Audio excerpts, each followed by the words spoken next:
Hi, I'm attorney Ramsey Barawi. After 9 wonderful years, this will be the final edition of Your Money, Your Life. As such, I think it's fitting that the final segment of Your Money, Your Life will be devoted to discussing sibling rivalry and strained family relationships. Joining me in this discussion is Sig Cohen. Mr. Cohen and his partner, retired Judge Carolyn Miller-Parr, are mediators at toughconversations.net. They focus on difficult intergenerational family conversations with a goal to help clients find solutions that strengthen family bonds. Mr. Cohen's professional experience includes a career in the Foreign Service of the United States Information Agency, mediator for both the District of Columbia Superior Court and Beyond Dispute Associates. Mr. Cohen is not a therapist. His understanding of sibling rivalry issues arises solely from his mediation experience. Mr. Cohen, welcome to Your Money, Your Life. It's great to have you on the program. It's great to be here. Okay, well, let's start with the most obvious question, Mr. Cohen, and that is, what exactly is sibling rivalry? It's my understanding that many people believe sibling rivalry is about settling old grudges and therefore taking care of what we might refer to as unfinished business. But tell us, what is your definition of sibling rivalry? Basically, sibling rivalry is a kind of competition that emerges between two or more siblings. It can be friendly or it can be toxic. It all depends upon conditions in the home. Oftentimes they're influenced by the parents, whether the parents are playing favorites with one child or the other, or whether the parents are acting transparently with all their children in an equal way. So sibling rivalry can take a lot of forms. It can be friendly competition, or it can be very, very unpleasant estrangement among the siblings. Okay, so it kind of runs the gamut from the way you're explaining it. Now, in doing research for this program, I've heard that causes of sibling rivalry can vary from family to family. But are there certain important factors or events in a person's life that would be the root cause of sibling rivalry? Sure. I mean, a younger sibling may be jealous of an older sibling because he or she gets more attention, or vice versa. Oftentimes, the older sibling is disciplined more than the younger sibling, and the younger sibling seems, in the eyes of the older sibling, to have more freedom. So it can go either way. The real key is, how do the parents handle their kids? How do they treat them? Do they make comparisons? Do they try to influence one child by showing the good behavior of the other child? There are a lot of factors involved. What we hope as mediators is, when we get cases in which involve sibling rivalry, which is largely what happens in the cases we see, we hope that it's not that significant that it's going to impact how the older adult is cared for in their latter years. Sig, can the older adult, who generally is the parent, can that person or can both of the parents, do anything to try to minimize adult sibling rivalry? Sure. One of the things is to, again, as I mentioned before, to operate transparently. In other words, no secrets. If they openly discuss with their adult children how they'd like to have their advanced medical directive worked out. Mm-hmm. They openly discuss with their children how they'd like to establish power of attorney if one or the other adult children are going to take that responsibility, so that there's an openness, a transparency from the get-go. We've had cases where an adult child was named by the parent healthcare proxy, so that adult child would make decisions in case of a serious illness with one or the other parents, but never even knew that he had been informed that he was had that kind of decision-making authority. So it really helps when the parents are open, transparent, and try to have a conversation among themselves, among them and their kids, about how they'd like to have their latter years, older years, handled by them. You know, I completely agree with you, Sig. Transparency is crucial. I do a fair amount of estate planning, and I oftentimes will have my client, who is the elder parent, ask me, do I have to tell my sons and daughters about what we're doing here? And I'll always tell them, you don't have to, but I suggest that you do. I suggest that you let everybody in your family know what's going on here for the reason that you pointed out, for transparency purposes, so that everybody can be on the same page. Absolutely.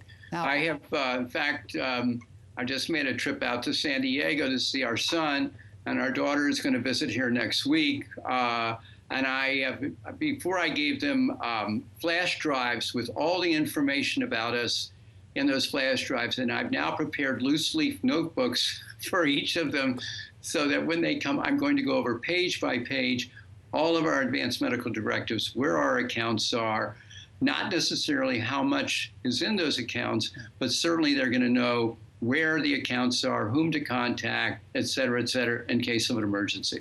And there's going to also be no surprises. Everybody's going to know exactly what's going on. Absolutely. Yeah. Now, also, Sig, in preparing for this show, I came across some studies that seem to show that brother-brother pairs tend to be more rivalrous than sister-sister pairs. Sisters apparently tend to be closer. Have you noticed in mediating disputes that sisters have a greater commitment to avoiding conflict and keep a relationship going than brothers? Have you noticed that? Absolutely not. No? It all depends on the relationship. Sometimes it's impossible to generalize. Let me just put it that way. Okay. Every family is different, but I've seen no tendency for sisters to get along better than brothers, or sister and brothers to get along worse. Well, I actually find that to be good news. That's good to know. Because what if you have a family of all brothers and brothers don't get along? That would be a real problem, wouldn't it? Well, I've seen those situations as well. I mean, it's the stories. I'll tell you one story. I mentioned to someone that I do this kind of mediation. He said, the first thing I did when my mother died was change all the locks on her house. And I said, how could you do something like that? Why would you do something? He said, because I didn't want any of my siblings rummaging around in the house before the will was read. And sure enough, no sooner had he changed the locks than one of his siblings called him up and said, I can't get into Mom's house. And he said, you bet you can't, because I've changed the locks. No one's getting in until the will is read for everyone. So that's an extreme case, but it demonstrates that there's, in many, many families, we see issues arise that really poison their relationship for the long term. Now, it's been written that sibling rivalry is very common when people are young, when they're children or they're teenagers. And in some cases, somehow sibling rivalry tends to revive itself. From your experience in mediating these types of family cases, do you have any idea why it is that people in their 40s, 50s, and 60s relive this sibling rivalry and have these sibling disputes? Well, one is money, and the other is, trust. Say there's a daughter, Sally, and she lives in the vicinity of her parents, and she's taken on caregiving responsibilities to perhaps a parent who's suffering from dementia or has some kind of a debilitating illness. A brother or a sister may live out of town. It could be that the out-of-town sibling may raise questions about how Sally is spending the money, how she's caring for their parents. And oftentimes we have the case of what we call the swooper. And the swooper is a sibling who comes into town every couple of months and says, how come Mom's using a cane? Or how come Dad's in a wheelchair? Or why are their medications different? And all of a sudden, out of the blue, questions are being raised and trust is being threatened. and whatever relationships had existed become weakened. And then after a few days, that sibling swoops out of town and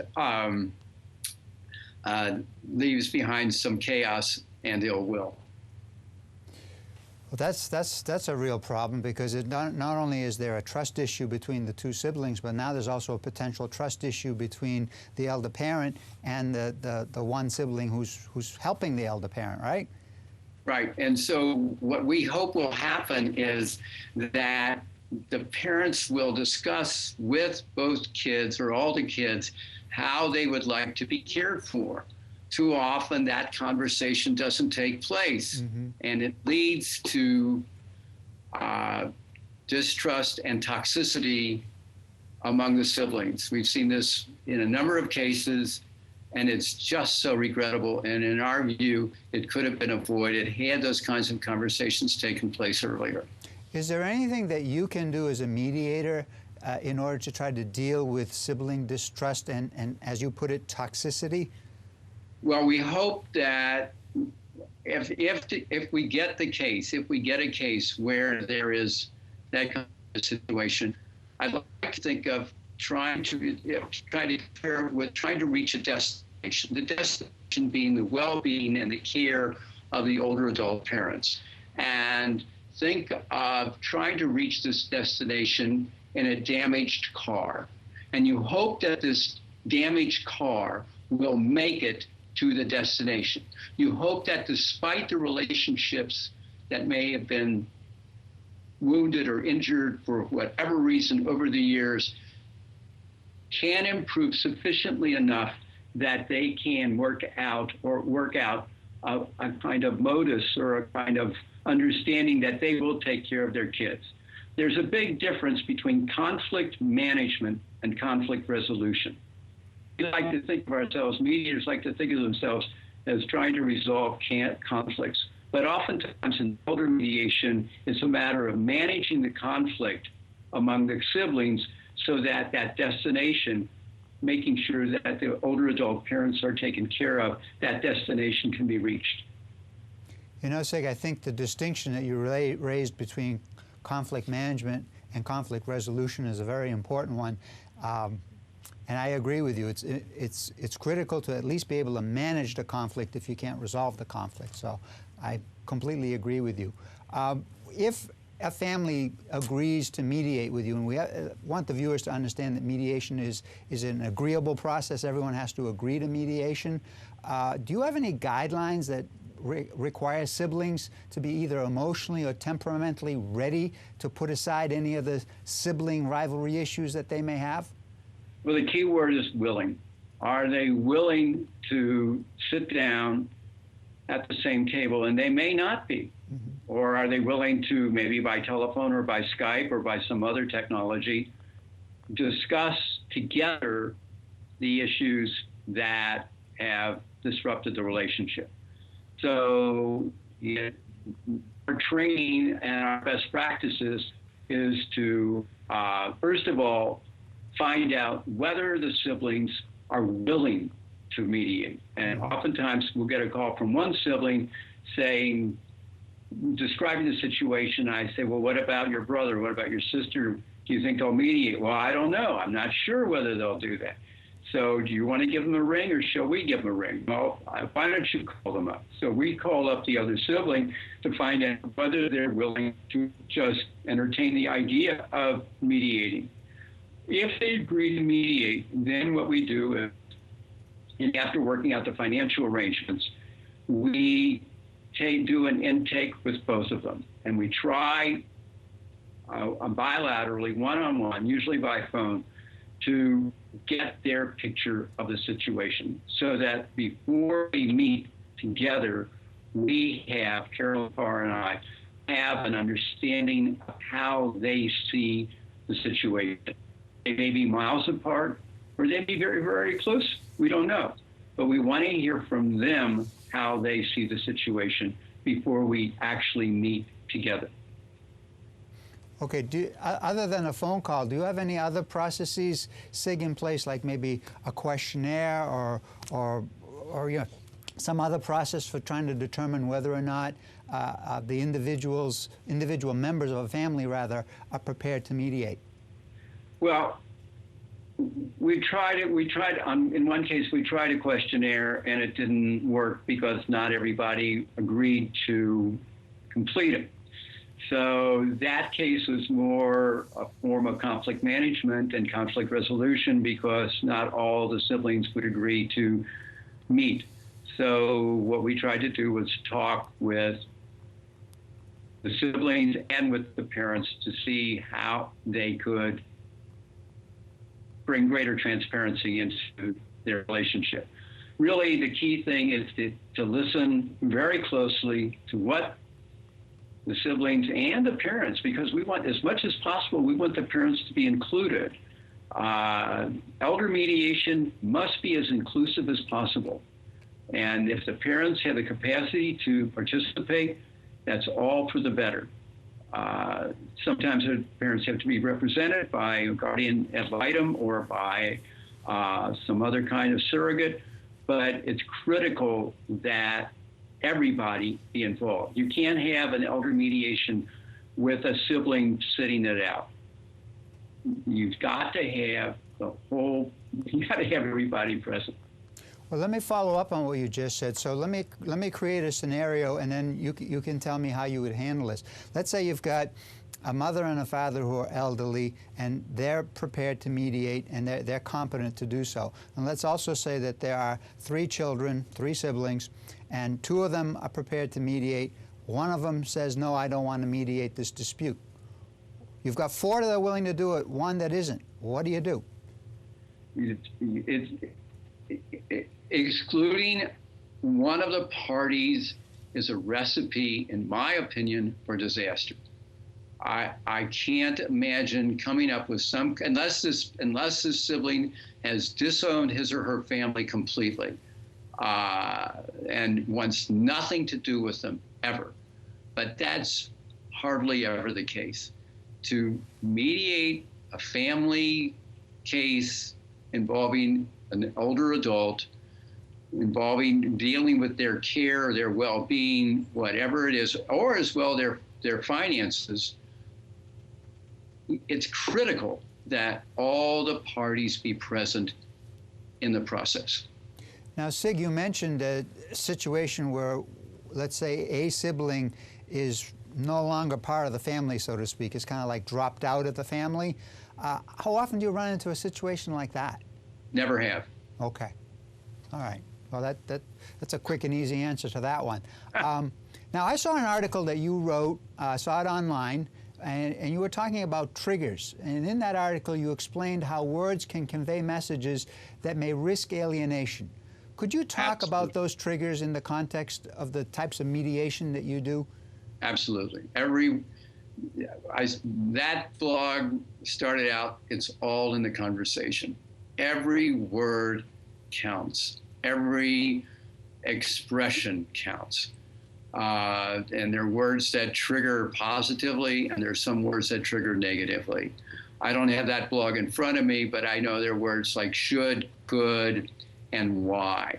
And those words can be triggers for some very negative reactions. For example, why didn't you take mom to the doctor's appointment at the appointed time?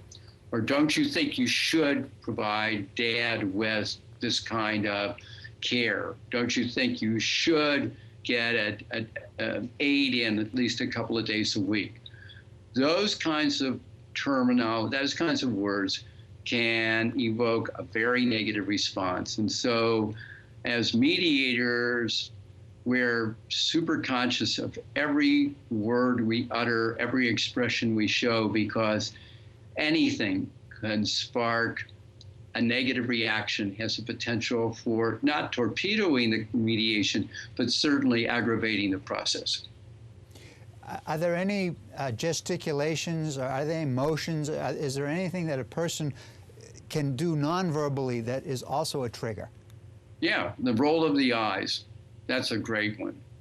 Or just by going on one's cell phone and tapping in a message while someone's speaking to them.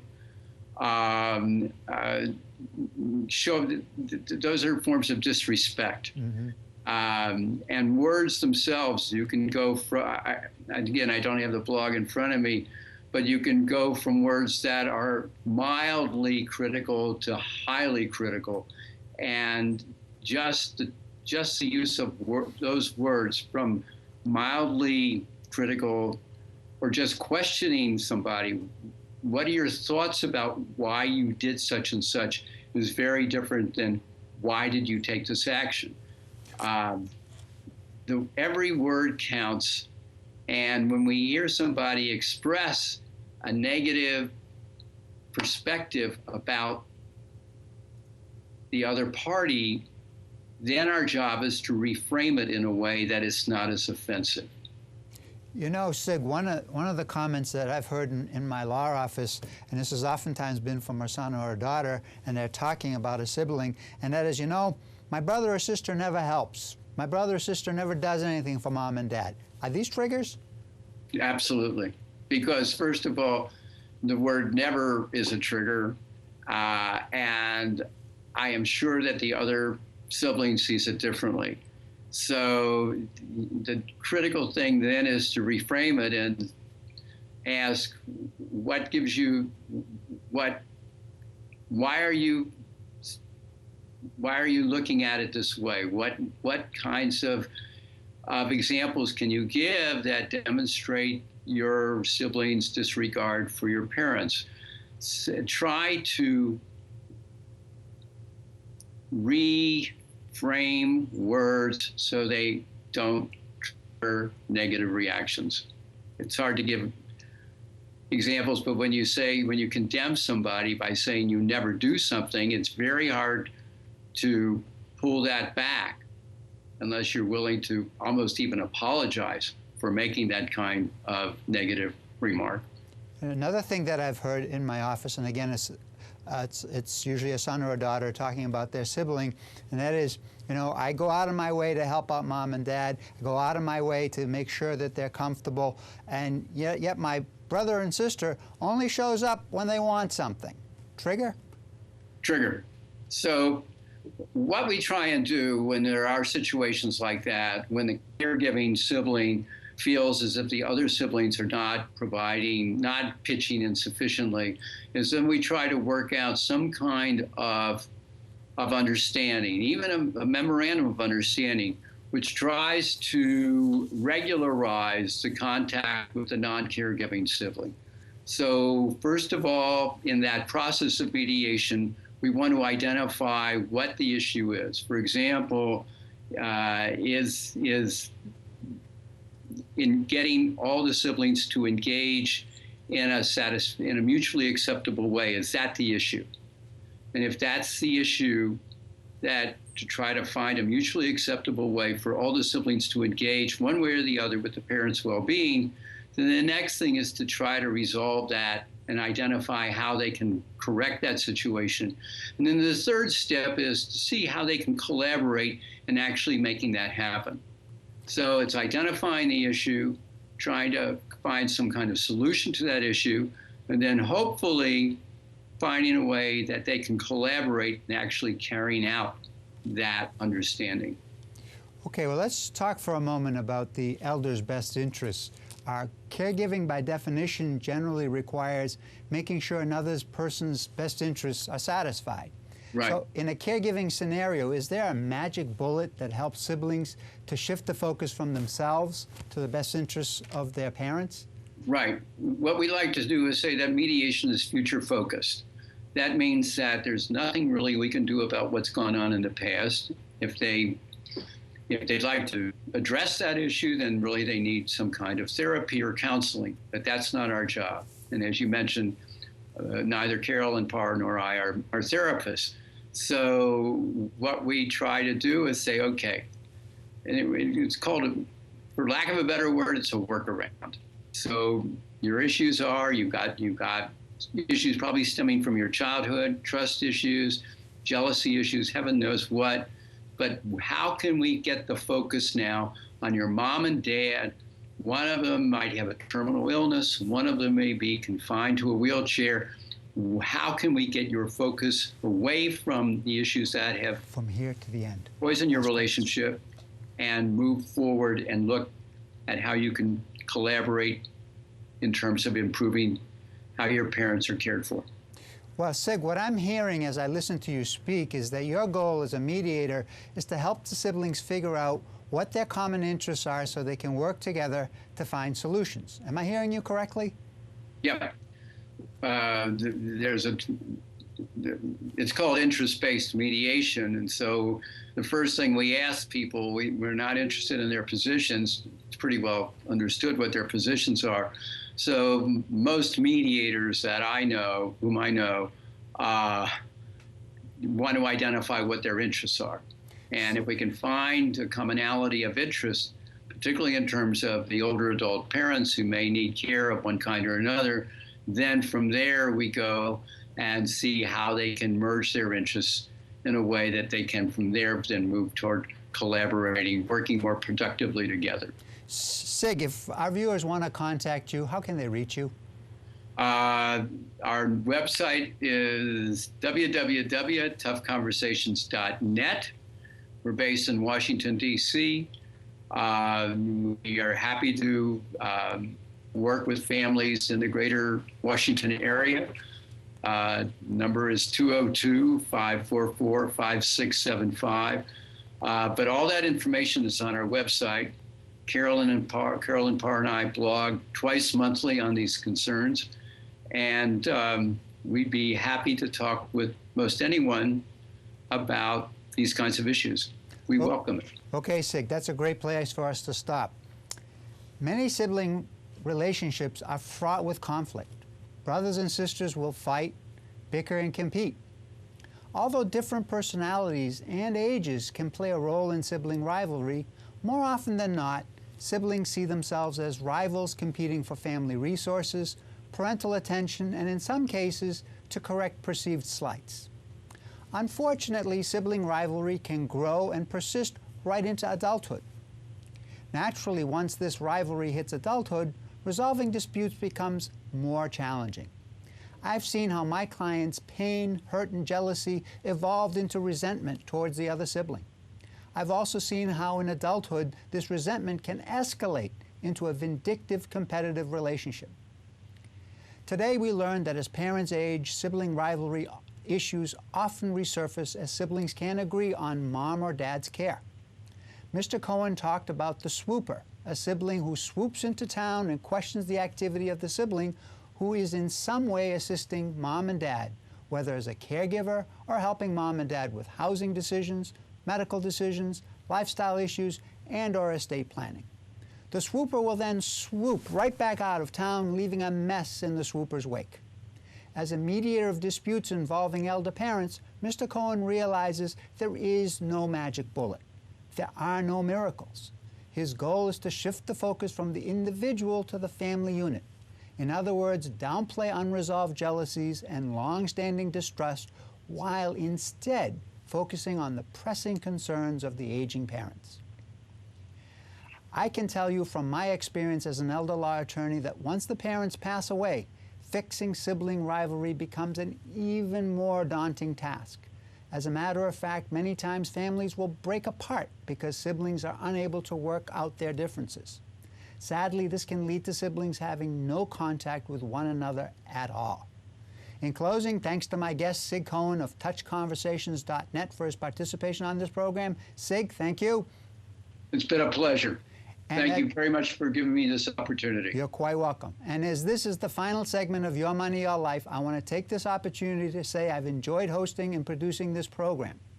I want to thank you, and I want to thank you, the viewers, from the bottom of my heart, as well as all the people with whom I've worked over the last 9 years.